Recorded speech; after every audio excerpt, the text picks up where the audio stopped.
뭐 우리가 지난 넉 달 동안 무슨 일을 겪었는지는 우리 모두가 다 알고 있습니다.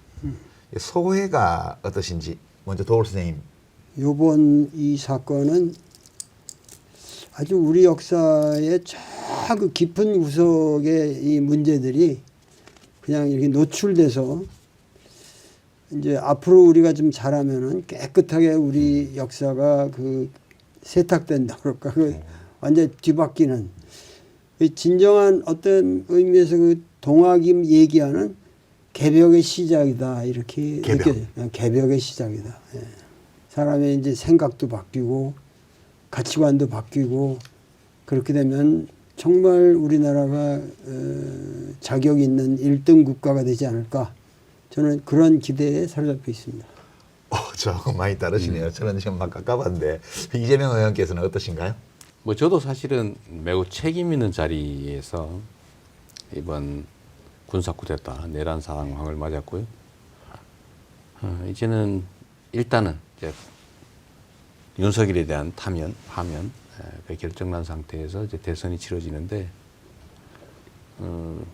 뭔가 아직 해결됐다기보다는 말씀하신 것처럼 정말로 이렇게 큰 뭐 책임감이랄까 뭐 어깨를 뭐 짓누른다고 보통 하잖아요. 걱정.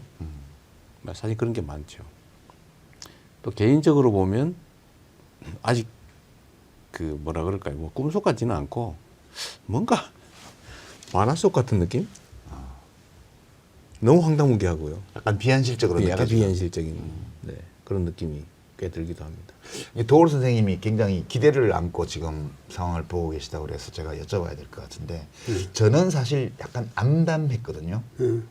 왜 암담했냐 하면 우리가 거시적으로는 민중이 역사의 주인이다. 이제 국민이 나라의 운명을 결정한다. 이렇게 또 뭐 정치를 하려고 국민이 합니다. 이런 말씀 평소에 하세요. 근데 그렇긴 한데 그래도 우리가 헌법에 따라서 대의민주주의 체제를 하고 있고 또 직업 관료제를 두고 있고 나라 운영과 관련된 문제를 일상적으로 다루는 사람들은 사회학자들이 파워 엘리트라고 말하는 그 사람들이잖아요. 네. 근데 지금 보면 대통령은 군대를 동원해서 국회를 해산하려고 했고 네. 헌법재판소는 그 권한대행이 헌법 위반을 했는데도 중대하지 않아서 그냥 괜찮다고 얘기를 하고 권한대행들은 헌법을 무시하고 헌법재판소의 결정도 깔아뭉개면서 마음대로 하고 언론인들은 내란 세력한테 마이크 쥐어주고 군인들은 그 불법적인 지시를 시킨 대로 하고 경찰도 마찬가지고 네.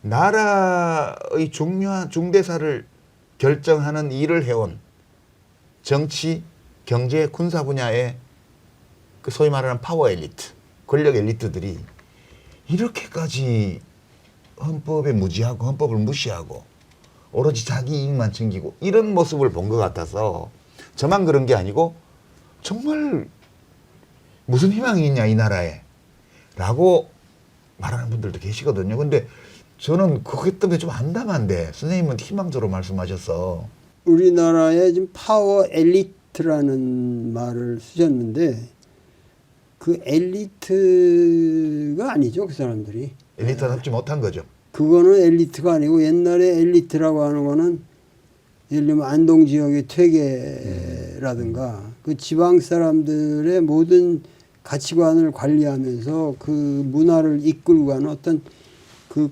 공동체의 중심 역할을 하는 사람들 저쪽 우도에는 뭐 저 조남명이 있고 뭐 누구 이런 식으로 해서 그게 형성됐던 건데 지금 파워 엘리트라고 그러는 사람들은 현실적인 권력을 가지고 있는 것처럼 보이지만 실상은 사실 그 시험 좀 잘 본 사람들이거든요. 그리고 그 권력을 가질 하등의 역사적 그 체험이나 그 자기들의 어떤 삶의 역정에서 그 자격이 없어요. 그러니까는 그들이 아무리 준동한다 해서 그 민중의 힘을 이겨낼 수는 없다. 우리 이제 동방사상에 철저하게 난 고전학자니까는 고전에 사로잡혀 있는 사람들은 내가 존재한다는 것 자체가 낙관을 가지지 않으면 존재 못하는 거거든요. 그래서 아주 낙관을 했습니다. 시종일관. 선생님은 약간 이 세상을 플라톤이 생각하는 그런 세상. 이데아를 향해서 가고 있어요. 예. 그런 세상이고 엘리트란 정말 이렇게 가치와 또는 품성, 역량을 가진 사람 이렇게 생각하는데 선생님의 분류에 의하면 이 무기를 든 무례배, 현실적 힘은 가졌지만 결코 통치할 자질이 없는 그러니까 권력을 가진 무례배들이. 무례배 그 정도라고 생각하시면 그 표현이 엘리트는 아니다. 뭐 그런 말씀이신 것 같아요. 예, 그리고 공감이 가는 바가 있습니다. 민심의 파워를 결국은 그런 소수의 엘리트들의 장난으로는 이기지 못한다. 결국은 결국 진리가 승리한다라는 네. 그런 생각이 뭐 저 같은 사람한테는 확고하죠. 근데 저는 사실 그 관련해서요. 지금의 이런 상황을 저는 이런 얘기를 많이 했어요. 건강한 신체에 감염이 된 거예요. 예를 들면 이 병균에 의해서. 근데 이 얼마나 많이 침습할 거냐, 얼마만큼 건강을 해친 상태에서 이겨낼 거냐. 물론 못 이겨낼 수도 있어요. 극단적인 경우. 그럼 나라가 망하죠. 망하는 거죠. 근데 우리 사회가 과연 건강한 신체인데 병에 감염이 됐다. 열 나겠죠. 힘들고 고통스러운 과정을 겪을 텐데 저는 이겨낼 거라고 생각했죠. 얼마나 빨리, 얼마나 건강을 해치지 않고 정상을 회복할 수 있을까의 문제라고 생각했거든요. 근데 생각보다는 제가 생각했던 것보다는 우리 사회가 훨씬 건강했던 것 같습니다. 면역력이 강하다. 네, 면역력, 저항력이 생각했던 것보다는 강한 것 같아요. 저는 사실 이 초기에 예를 들면 이제 계엄이 있기 이전에 사실 상당히 비관적으로 봤거든요. 언젠가는 우리가 이 상황을 극복은 할 텐데 엄청나게 많은 희생을 치른 다음에야 이겨낼 수 있을 것이다라고 생각했는데 우리 윤석열 대통령이 제가 생각한 것 이상으로 더 과격한 반응을 보인 거죠. 그리고 그 과격한 반응에 대해서 우리 국민들이, 대중들이 신속하게, 강력하게, 그것도 품격 있게 대응을 해서 결국은 이겨냈잖아요. 근데 그 바로 그 국회로 가시면서 차 안에서 네. 방송하신 거 그게 결정타 같아요, 사실은. 근데 김혜경 여사가 훌쩍거린 거 맞아요? 옆에 훌쩍거리는 소리? 맞습니다. 저는 뭐 죽을지도 모르는 네. 상황이니까요. 저는 몰랐는데 나중에 보니까 영상 보고 그러니까, 하셨구나. 예.